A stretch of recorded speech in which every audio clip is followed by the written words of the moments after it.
Hello learners, welcome to the another session of chemical hazards of environmental and occupational hazards.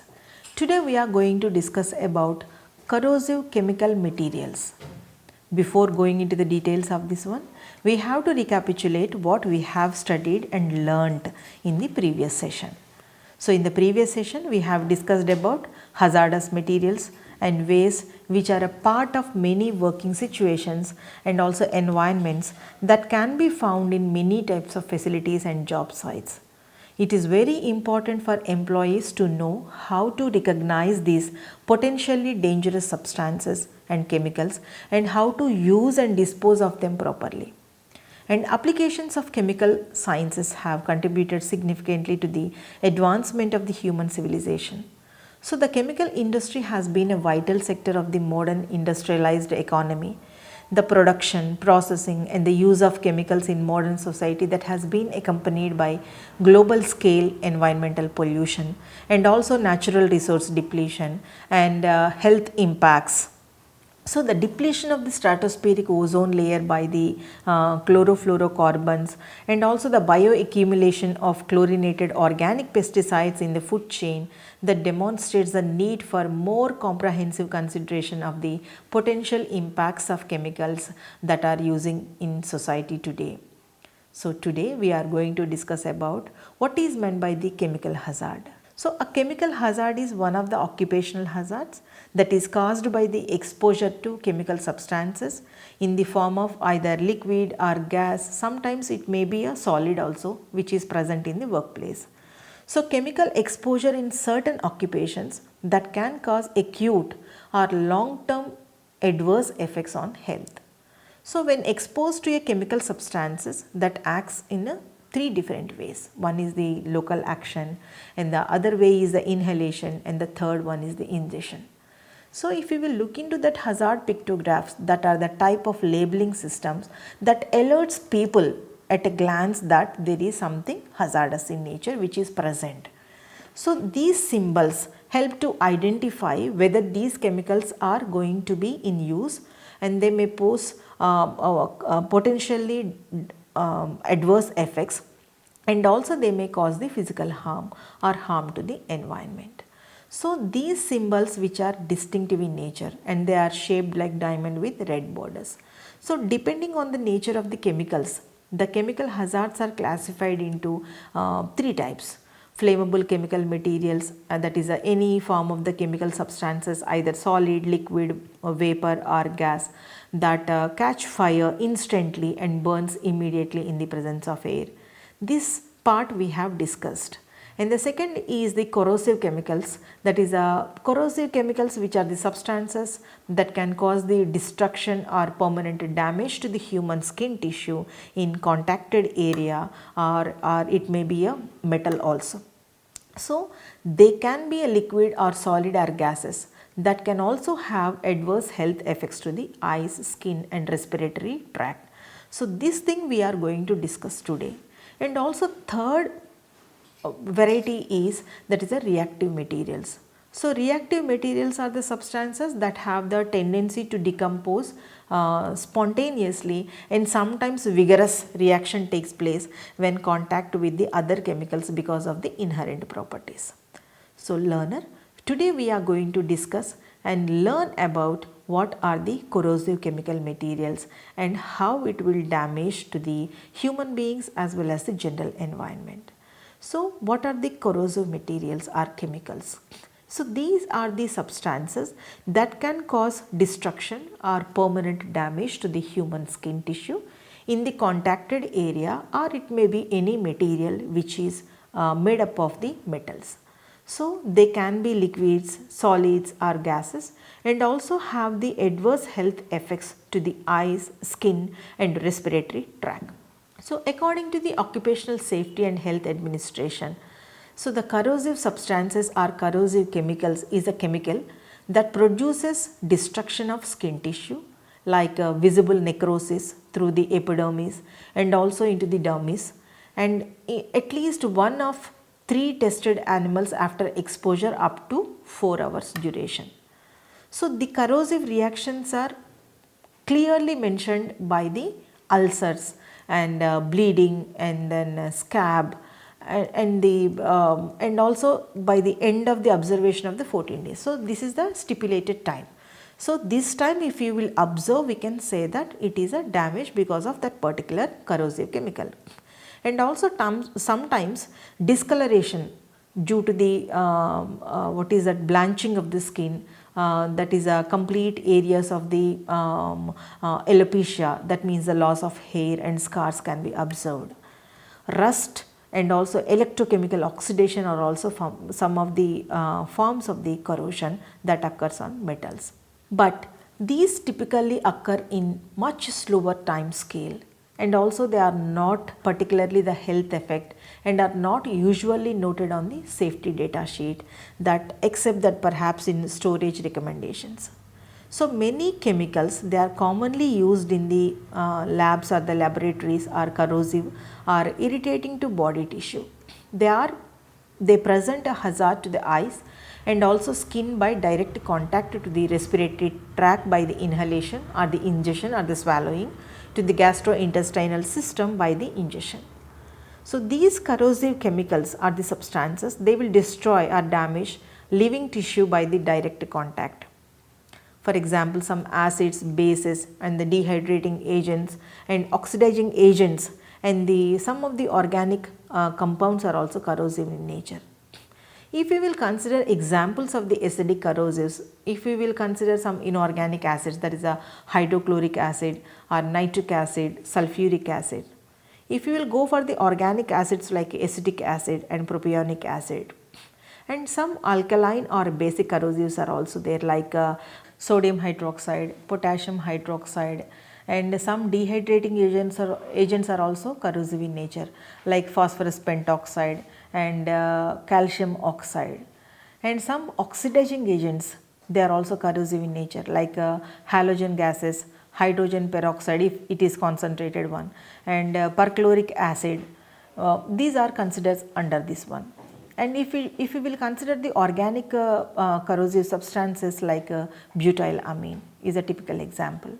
So, all types of acid substances are considered as corrosive. That is, a sulfuric acid is one of the most extensively used corrosives in dyes, paints and petroleum processing and automobile batteries. So, what are the health consequences of these corrosive substances when we will come across this one? So, extreme caution has to be taken when handling these corrosive chemicals, or severe injury may result. So, if we will consider the concentrated acids that can cause painful and sometimes severe burns and peeling of the skin. If it is inorganic hydroxides, that can cause serious damage to skin tissue because a protective protein layer does not form. Even a dilute solution like sodium or potassium hydroxide can attack skin by reacting with the fat tissues and also forming a soapy layer and then slick film. And also at first, if we will consider skin contact with the phenol, for example, may not be painful, but the exposed area may turn completely white due to the severe burn. So, systemic poisoning is also sometimes may happen and also resulted from the dermal exposure. And skin contact directly with low concentration of the hydrofluoric acid may not cause pain immediately, but can cause tissue damage if not treated properly in time. So, higher concentrations of the hydrogen fluoride, that is a 50% or greater than hydrofluoric acid, that can cause the immediate painful damage to the tissues. For example, glutaraldehyde is there. It is used in medical and dental treatment as a disinfectant and also sterilizing agent, but when inhaled or swallowed, it shows harmful health effects. So, it has a potential to cause respiratory tract, eye and then skin irritation, and also causes the permanent eye damage. And also some corrosives, not only they are corrosive in nature, they are flammable also. That means they are combustible in nature immediately whenever there is an ignition source is there. So, that means it will immediately catch the fire and burn, or sometimes it may explode at higher concentrations under pressure. So, some corrosive compounds which are resistant with other chemicals and also undergo some chemical reactions that can produce toxic as well as the explosive products when they come in contact with each other. So many corrosive compounds which attack, or otherwise I can say that it is a corrode the metal substances, metal articles.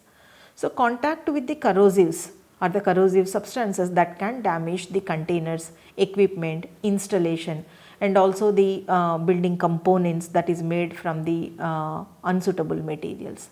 So the rate of metal corrosion is greater when corrosive is stronger and the temperature is higher. So these are the specifications. When acid attacks on the metals, that is otherwise I can say that hydrogen gas is immediately given off from that area. So because this is a flammable gas. So that means once acid is come in contact with any substances, hydrogen gas will be released. Because it is a flammable gas, it can burn or explode if the ignition source is present. And some common bases are there like sodium hydroxide or potassium hydroxide that can also attack some metals like aluminum, zinc or galvanized metal and tin to produce the hydrogen gas. So the MSDs for the particular corrosives should be explained with which metals or other materials like plastics or wood it will attack, and some corrosives are also flammable or combustible that can easily catch fire and burn or explode, and some corrosives are incompatible with other chemicals, so they may undergo dangerous chemical reactions and interact with each other and give off toxic or explosive products if they will come in contact with each other. So the bases like caustic soda, generally I am telling, so it is used in soaps, detergents and then water treatment plants that can cause burning, swelling and also blister formation. When it come in contact with eyes, that causes permanent eye blindness. So while inhaling these chemicals damages the tissues of the nose, mouth, throat and also lungs. And the ingestion or the swallowing of these type of chemicals resulted in extreme pain and damages to the internal organs, and sometimes the death will happen. So the diluted form of these corrosive chemicals are also known as some irritants, and compounds like ammonia, antifreeze chemicals, thinners and degreasers and acids are some of the examples for the irritants. So these irritants are also generated during the combustion as byproducts also, like nitrogen dioxide is produced in the automobile exhaust, which is an irritant. And another example I can give you that aromatic nitroamino compounds like trinitrotoluene, that is a TNT, and aniline, that causes the systemic effects when absorbed through the skin. And occupational dermatitis, that is also caused because of the contact with the substances like rubber, machine oil, x-rays, lime and then caustic alkali, that is a strong basis. So we have to consider that how to handle them or how to store. So this safety handling for the corrosives are also most important, and it is specified in the SDS. That is to ensure the safety handling of these corrosives, some of these special handling procedures have to be used, like always store corrosives properly and also segregate acids from the bases and also inorganics from the organics. And also sometimes it refers to the chemical storage section, that may be information has to be given. And also it always a laboratory, that is a coat, laboratory coat, or that is an apron or the gloves, and then chemical splash goggles. And also when working with the corrosives, these measurements are the measures, that is a personal protective equipment has to be used. And wearing of the personal protective equipment is also appropriately mentioned, and then we have to provide to the employees. And to dilute the acids, that is also most important step in the normal laboratories, that is carefully adding the acid to the water, not the water to the acid. So this will minimize any reaction. And also corrosives, especially like inorganic bases like sodium hydroxide, that may be a very slippery in nature. So handle these chemicals with care and clean any spills or leaks or splashes or some dribbles immediately.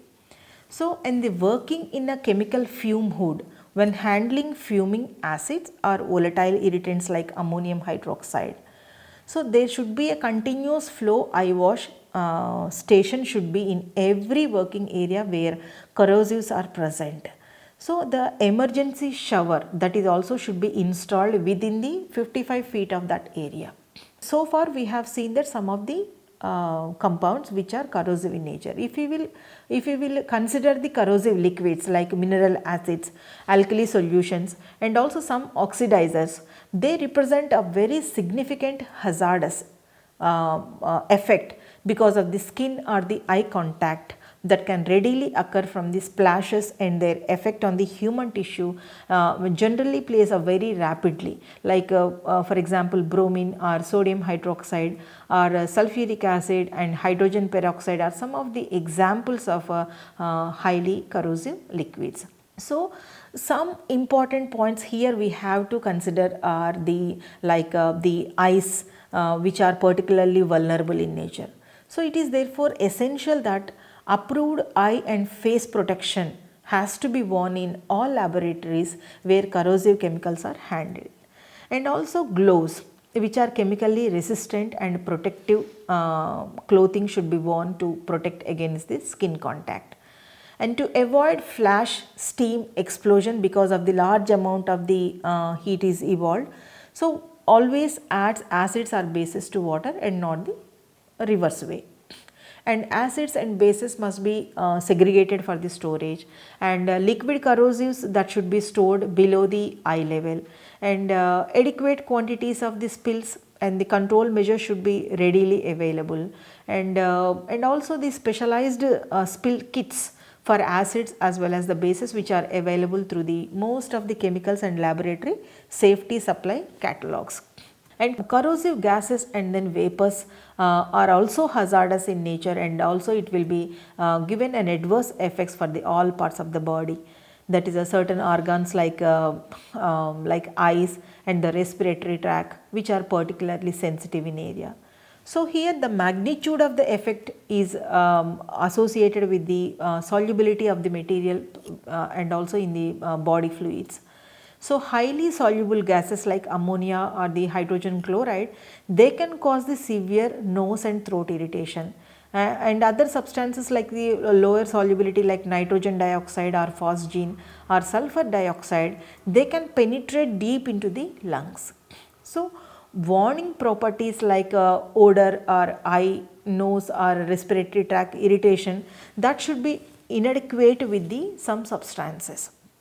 So they should not be relied upon the warning of the overexposures. So performing the manipulations of the materials that gives an inhalation hazard in a chemical fume hood to control the exposure or wear appropriate respiratory protection. And also we have to consider that protecting all exposed skin surfaces from the contact with corrosives or the irritating gases and vapors. And most important is regulators and also valves should be closed properly when the cylinder is not in use. So that means we have to monitor, supervise, and also flushed with dry air or nitrogen after the use. So to avoid any the residual gases. So when corrosive gases are to be discharged into a liquid, a trap or a check valve or vacuum brake device should be employed compulsory to prevent the dangerous reverse flow. And some corrosive solids like sodium hydroxide, phenol, that can cause the burns to the skin and eyes. So dust form of corrosives, that is solids that can be inhaled and cause the irritation or burns to the respiratory tract. And many corrosive solids like potassium hydroxide and sodium hydroxide, that can produce considerable heat when dissolved in water. So in that cases we have to wear gloves and eye protection when handling these corrosive solids. When mixing with water, and always we have seen that the slowly add the corrosive solid to water, stirring continuously, and also immediately cooling procedure is also necessary. If there is a possibility of generating a significant amount of dust or the conducting work in we have to advise them this work has to be performed in the fume cupboard. Now we will look into the storage of acids. For example, mineral acids like phosphoric acid, hydrochloric acid, nitric acid, sulfuric acid and perchloric acid. These can be stored in a cabinet designed for corrosive acids. Nitric acid, that is also should be stored with an oxidizers. These non-metallic cabinets, they have no internal metallic parts, acid resistant coating and a cabinet floor constructed to be able to contain spillage, and sometimes it is a volatile acids like fuming nitric acid and then sulfuric acid. They should be stored either in an acid cabinet or in an vented cabinet like a fume hood base, particularly after they have been opened. So, concentrated mineral acids that can be very reactive even with each other. So, they are highly reactive even with interaction with each other. And if you will consider the organic acids like acetic acid, that should be stored separately from the mineral acids, because it is always best to segregate acetic acid that can be stored with the other flammable liquids, and picric acid that can also is one of the form of the explosive salts with many metals, and sometimes it itself be very hazardous and explode when it is in dry condition.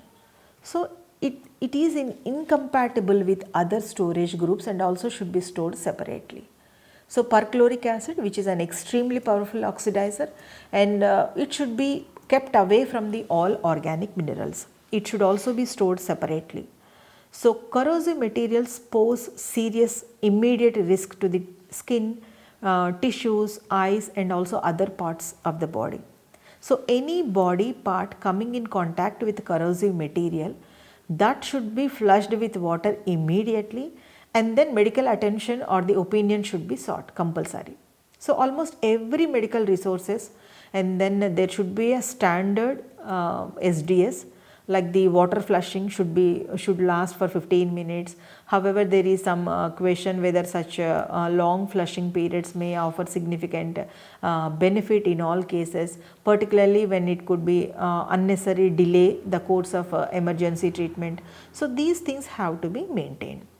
Sometimes with particularly dangerous chemicals like a concentrated hydrofluoric acid, rinsing more than 5 minutes is compulsory. So, to minimize the less effective or the administering treatment with the calcium gluconate gel. So, like this, if a chemical accident that involves traumatic injuries, that means a shorter rinse period may be necessary in order to avoid the bleeding. So, these are the things we have to consider whenever there is a corrosive chemicals are come in contact with the skin or any person. So, all these things you have to understood. Dear learner, you must have experienced sometimes in the laboratory while studying, while performing some experiments, this type of hazards as well as some adverse effects on our skin. So, I would like to conclude that we have so far discussed the chemical products which are instrumental in providing food, shelter and then comforts which make us pleasant. But when misused, the same products, they can be hazardous and also put us trouble, and also it harm to the human beings. And also we have discussed so far that basic exposure to chemicals that can cause the systemic reactions, and they also inhalation, ingestion or the absorption procedures, they will enter into our body. And also some cancer causing chemicals we have discussed, and various types of corrosive materials that can attack and chemically destroy whenever exposed to the body tissue. So, this can damage or even destroy metal surfaces. So, they begin to cause damage as soon as they touch the skin or eyes, respiratory tract or digestive tract or metal substances or metal surfaces. So, they might be hazardous in other ways too, depending on the particular corrosive material. So, most corrosives are either acids or bases, and some acids like I would like to emphasize particularly that hydrochloric acid, sulfuric acid, nitric acid and hydrofluoric acid. and bases like ammonium hydroxide, potassium hydroxide and sodium hydroxide, normally we can call it as a caustic soda. And these corrosives can also burn and also destroy the body tissue on come in contact. The stronger or more concentrative the corrosive material, the longer and it touches the body, the worse is the injury will be. They can severely irritate or some cases burn the eyes. So this could be resulted in scars or permanent blindness. The stronger or more concentrated the corrosive material and the longer it touches the eyes, the worse the injury will be. So you must have noticed the how to protect ourselves whenever we are working with the corrosive chemicals. I think you must have benefited with this session. In the next session, we will come up with the other issue of the chemical hazards. Thank you.